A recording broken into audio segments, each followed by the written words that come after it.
हमारे घर में, हमारे सनातन धर्म में सबसे पहली रोटी किसकी होती है? गौ की।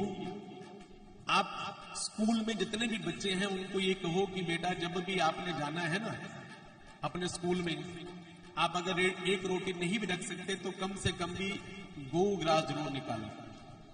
एक रोटी का कुछ भाग लेकर के उसके 2-3 भाग करके जो भी है गौ ग्रास निकाल करके वहां रखिए।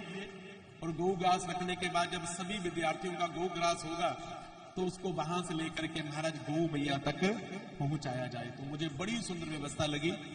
और मैं जितने भी शिक्षक हैं, अध्यापक हैं, जितने भी बच्चे हैं, मैं उन सबसे निवेदन करूंगा कि कृपया ये व्यवस्था अपने स्कूल में जरूर बनाइए।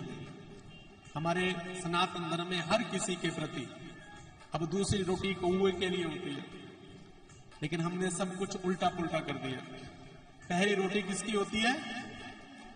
गौ की, लेकिन उसे खिला देते अपने पतियों को, इसलिए बेचारे गौ की तरह चुपचाप बैठे रहते, कुछ बोलते ही नहीं।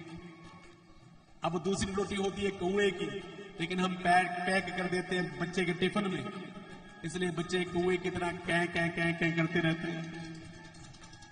अब अंत की किसकी होती है? उसे खाता कौन है? मैं ये नहीं बताऊंगा। इसलिए हमारा सारे का सारी व्यवस्था हमारी उथल पुथल हो चुकी है कि भैया जिसका हक है ना उसको दो, जिसका हक है उसको देना चाहिए।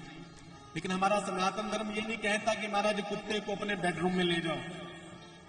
आजकल तो महाराज जहां भगवान वहीं पर कुत्ते मुंह मारते हैं, तो बड़ा खेद होता है, बड़ा मन दुखी होता है। अरे पंडित जी इसको कुत्ता मत कहना, जी हमारे घर का सदस्य है, हमने बहुत लाड से प्यारा है, पाला है उसे। तो मैं उन सभी महानुभावों से कहता हूं कि भरत जी की कथा सुनिए। भरत जी के जीवन में भी ऐसी घटना घटित हो गई थी। हिरण के बच्चे से प्यार हो गया, उठा करके अपने आश्रम में ले आए। अच्छा किया, कोई बुरा काम नहीं किया, उपचार किया, अच्छा किया, बुरा काम नहीं किया। लेकिन बुरा काम ये हो गया कि महाराज अपने बच्चों को छोड़ करके आए थे, अपनी पत्नी को छोड़ करके आए थे, अपने राज्य को छोड़ करके आए थे, लेकिन